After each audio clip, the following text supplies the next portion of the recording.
তুমি আবার এখানে কেন এলে মা? তুমি পালিয়ে যাও মা, তুমি এখান থেকে পালিয়ে যাও। পিতা চলুন পিতা, আমরা এই মুহূর্তে এখান থেকে পালিয়ে যাই। পালাবার পথ বন্ধ। চলো, তোমার কাজ তুমি সম্পূর্ণ করো। শুনেন শুনেন শুনেন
শোনো রূপবান, আমি তোমার পিতাকে মুক্ত করে দিতে পারি, কিন্তু একটা শর্তে। শর্ত? যদি তুমি আমার রহিমকে স্বামী বলে কবুল করো। না মা রূপবান, তুমি কোনোদিনই কবুল করো না মা রূপবান, তুমি কোনোদিন কবুল করো না। আমার এই তুচ্ছ প্রাণের জন্য তুমি চিরজীবনের জন্য এই দুঃখের ডালি মাথায় নসনি মা, মাথায় নসনি। পিতা মা খোদা, এখন আমি কি করব? একদিকে আমার পিতার প্রাণ, অন্যদিকে আমার যৌবন। আমি কোন দিক রক্ষা করব খোদা? আমি কোন দিক রক্ষা করব? না না, চাই যাকে দাসী প্রাণ, তবু আমি রক্ষা করব আমার পিতার প্রাণ। যাব না, আমি আপনার 12 দিনের ছেলেকে স্বামী বলে কবুল করলাম। কি করলি মা রূপবান? তুই যে তোর নিজের পায়ে কুড়াল মারলি মা, তুই যে তোর নিজের পায়ে কুড়াল মারলি। পিতা, সে দেখো জগৎবাসী পিতার জন্য মেয়ের আত্মদান। মা রূপবান, তুমি আমার তাপিত প্রাণ শীতল করলে মা। ভাই উচিত আর দুঃখ করে কোনো লাভ নেই ভাই। চলো মনের আনন্দে আমরা বিয়ের আয়োজন করি। জল্লাদ তুমি এখান থেকে চলে যাও। যাচ্ছে পিতা ভাই চলে এসো ভাই। পিতা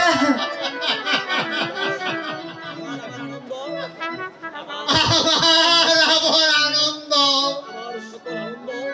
আমার সকল আনন্দ ওই নদীর স্রোতে ভেসে গিয়েছে, ওই নদীর স্রোতে ভেসে গিয়েছে। মা পিতা চলো চলো এখন আমরা ওই গৃহে চলে যাই। পিতা এই বিধি কি আমার ভাইকে এই লিখেছিল পিতা? আমার কার্মিককে বিধি এই লিখেছিল পিতা। আমরা এখন ওই গৃহে ফিরে যাই। কাটিস রে মা।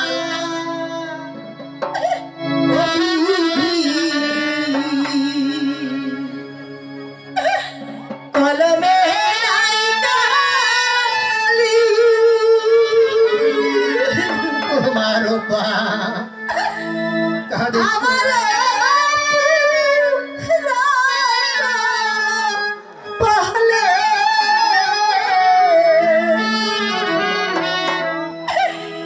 এই কি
রূপবান আর শত কাঁদলো তুমি রাখো না, তুমি যে তোমার নিজের পায়ে কুড়াল মারলে মা রূপবান।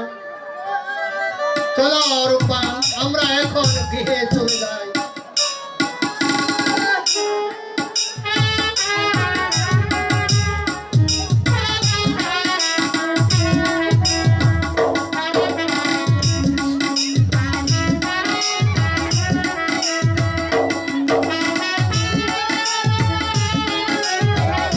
देखा